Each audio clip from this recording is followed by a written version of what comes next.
60 years. That is the ordinary lifespan of a macaw kept properly, not an exceptional case, not a record holder, simply the ordinary shape of that bird's life if you do right by it.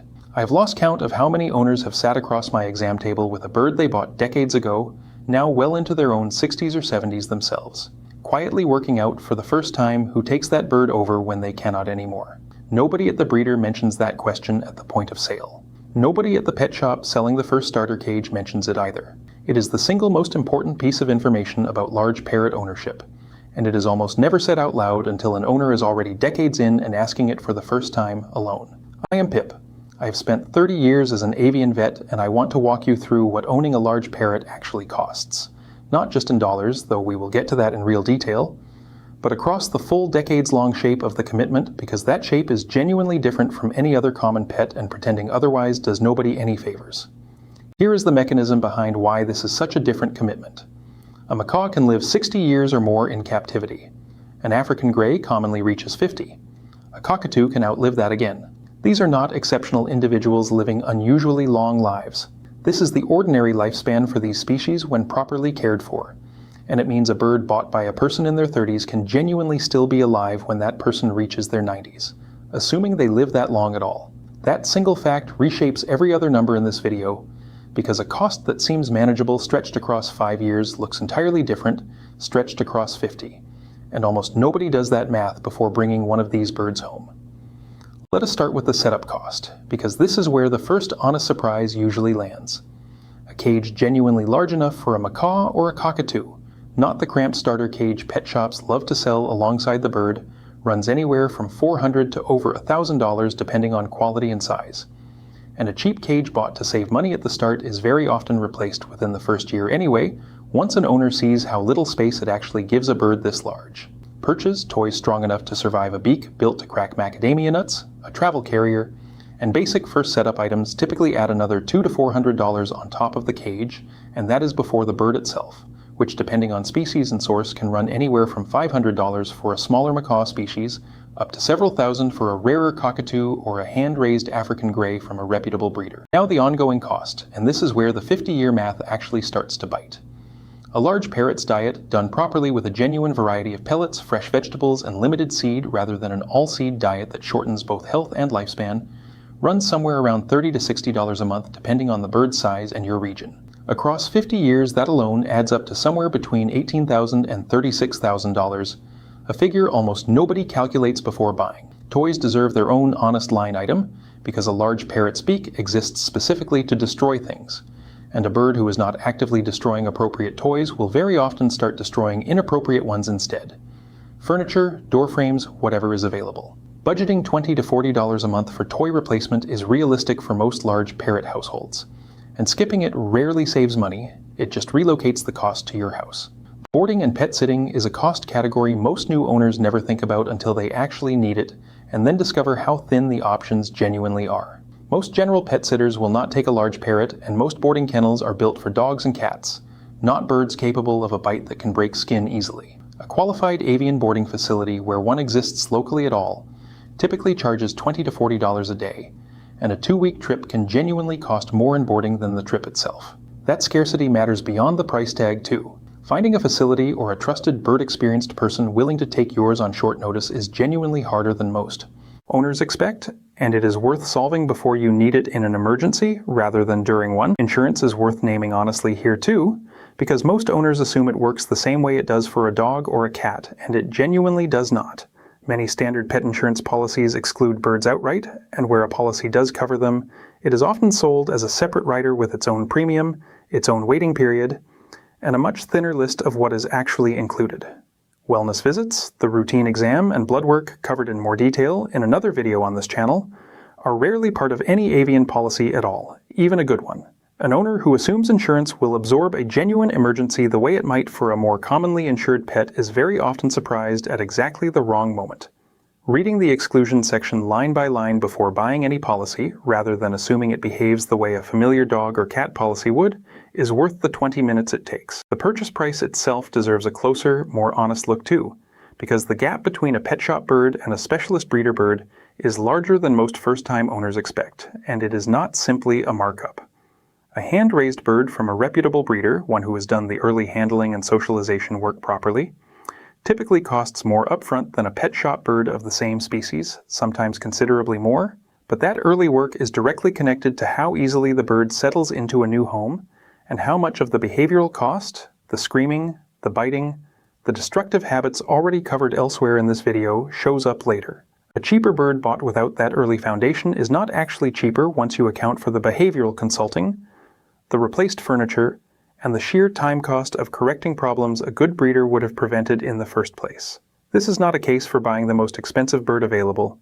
It is a case for asking a breeder directly what socialization work was actually done and treating a vague or defensive answer as useful information in itself. Adding a second bird later carries its own quiet cost most owners never budget for at all, and it deserves its own line item separate from the general doubling mentioned already.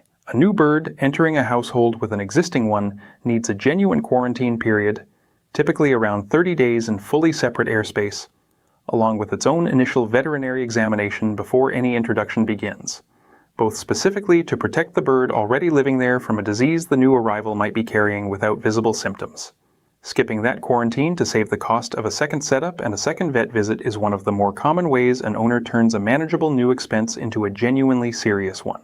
Beak and nail maintenance is smaller than the categories above, but still worth an honest mention because it catches new owners off guard.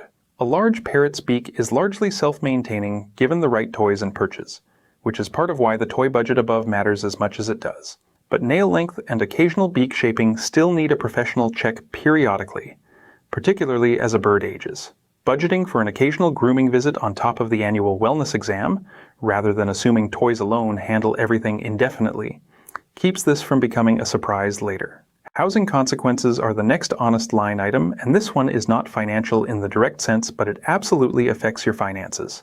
A large parrot's natural vocal volume is significant, genuinely capable of carrying through walls that would completely contain a dog's bark, and this has ended leases and caused real friction with neighbors for owners who did not fully understand what they were bringing home.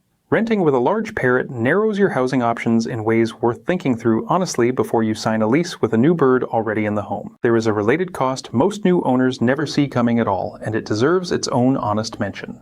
A single large parrot is for many owners only the beginning. Some owners add a second bird years later, sometimes for company, sometimes because a friend or relative can no longer keep one and asks for help.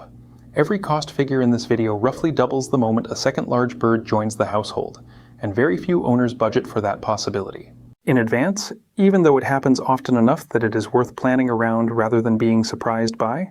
Veterinary care for a bird this size deserves its own honest note too, separate from the routine wellness costs already covered for smaller species in another video on this channel. A large parrot generally requires a genuinely avian specialized clinic, since general practice vets are often unwilling or unequipped to safely handle a bird capable of a serious bite. And specialized handling equipment and staff experience both add to the baseline cost of even a routine visit compared to a smaller bird. Budgeting on the higher end of avian vet pricing for a bird this size is simply realistic rather than pessimistic. Rehoming is the last cost category worth naming honestly, because circumstances change even for owners who plan carefully. If a health issue, a housing change, or simply a shift in life circumstances means you can no longer keep a large parrot, responsible rehoming is neither quick nor free. Reputable rescues specializing in large parrots are frequently full, given how common surrender already is for exactly the reasons covered in this video, and a responsible private rehoming typically involves a genuine vetting process, a home visit, and sometimes a modest rehoming fee designed to filter out impulse adopters rather than generate profit. Owners who assume they can simply place an ad and hand the bird to whoever responds first are often the same owners who end up placing a beloved bird into a situation no better, and sometimes worse, than the one they were trying to leave. Building a relationship with a real rescue organization before you ever need one, the same way you would locate a boarding option in advance, is worth doing early rather than in a crisis. Now the piece almost nobody wants to think about, which is exactly why almost nobody plans for it properly. A macaw, an African grey, or a cockatoo bought by an owner in their 30s or 40s has a real, meaningful chance of outliving that owner. This is not a dramatic exaggeration, it is simple arithmetic once you compare a 50 to 60 year avian lifespan against a normal human one. Rescues and sanctuaries across the country report the same pattern consistently. Elderly parrots surrendered after an owner passes away or becomes unable to care for them, with no plan in place and no family member prepared or willing to take on a decades-long commitment they never signed up for. It is one of the more genuinely sad things I see in this field, not because anyone did anything cruel, but because nobody planned for a foreseeable outcome in time. The fix here costs nothing but a conversation, and it is worth having early rather than late. Naming a specific person, ideally in writing, who has agreed in advance to take your bird if something happens to you, is the single most important piece of large parrot ownership planning that almost nobody does. Some owners formalize this in a will alongside a modest fund set aside for the bird's ongoing care. Others simply keep a written agreement with a trusted friend or family member and revisit it every few years as circumstances change. I want to be honest about something else too, because it changes how several of these costs land. A large parrot's intelligence, often compared informally to a young child's cognitive range, though that comparison should never be taken as a literal medical claim, means understimulation is not just an emotional problem, it becomes a financial one. A bored, understimulated large parrot is far more likely to develop destructive habits, chronic screaming covered in more depth in another video on this channel, or self-harm behaviors, all of which drive up both toy replacement cost and eventual vet visits. Budgeting genuine daily interaction time into your schedule, not as an afterthought but as a real, protected part of your day, is one of the few things on this list that costs no money at all, and meaningfully reduces almost every other cost category on it. Let me put a real number on the whole picture because vague talk of expense is not actually useful. Setup costs of roughly $1,000 to $3,000 in year one. Ongoing costs of food, toys, and routine care realistically running $800 to $1,500 a year depending on species and how carefully you shop. Occasional larger costs, boarding for trips, cage replacement or upgrade, an unplanned vet visit, adding perhaps another $200 to $400 in an average year. Multiply a conservative middle estimate of that ongoing figure across 50 years, and you land somewhere in the range of $50,000 to $75,000 across a single bird's lifetime, not counting the setup cost or anything unplanned. That is not a number meant to scare anyone away from these birds. It is simply the honest arithmetic that almost never gets said out loud at the point of sale, and knowing it in advance changes nothing about whether the bird is worth it, only whether you are prepared. If you are considering a large parrot and have not yet brought one home, here is where I would start. Talk to your landlord or check your lease specifically about pet noise and weight restrictions before you buy anything, not after. Price out an actual appropriately sized cage rather than budgeting around a starter one you will likely replace within a year. Locate a real avian boarding option or a trusted bird experience sitter in your area before you need one urgently. And have the caregiver conversation now, even if it feels premature, because it will never feel less premature the longer you wait. If you already share your home with one of these birds, the single most valuable thing you can do this week is have that caregiver conversation if you have not already, and put it in writing somewhere your family will actually find it. It costs nothing, it takes perhaps 20 minutes, and it is the one item on this entire list that genuinely cannot be solved retroactively once it is needed. I put together a free planning guide covering realistic annual budgeting by species, a checklist for vetting a boarding facility before you need one, and a simple template for writing a caregiver agreement, so you are not building any of this from scratch. The link sits in the description below, and it costs nothing to download. The owners who finally do have that caregiver conversation almost always tell me the same thing afterward. The hardest part was never finding someone willing. It was simply making themselves ask the question out loud for the first time, after avoiding it for years without ever quite admitting that was what they were doing. Somewhere in my own client base right now there is a macaw or a cockatoo sitting quietly beside a desk or a window, decades into a life that still has decades left to run, while its owner sleeps a little easier or a little worse depending on whether that question has an answer yet. If you own one of these birds and that question is still open for you, this is your reminder that it is worth answering now, while there is no urgency attached to it at all.